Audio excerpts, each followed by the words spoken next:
கள்ளக்குறிச்சி சம்பவம் எதிரொலியாக ராமநாதபுரம் மாவட்டத்தில் பதநீர் இறக்கி விற்பனை செய்பவர்களை காவல்துறையினர் அச்சுறுத்துவதை கண்டித்து ஆட்சியர் அலுவலகம் முன்பு விவசாயிகள் ஆர்ப்பாட்டத்தில் ஈடுபட்டனர்.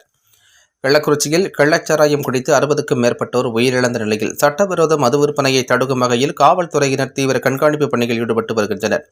இந்த நிலையில் ராமநாதபுரம் மாவட்டத்தில் பனை மரங்கள் அதிக அளவில் இருக்கும் நிலையில் சீசன் வியாபாரமாக இருந்து வரும் பதநீர் விற்பனை 1000க்கும் மேற்பட்ட தொழிலாளர்கள் பதநீர் எடுத்து சாலை ஓரங்களில் வைத்து விற்பனை செய்து வருகின்றனர்.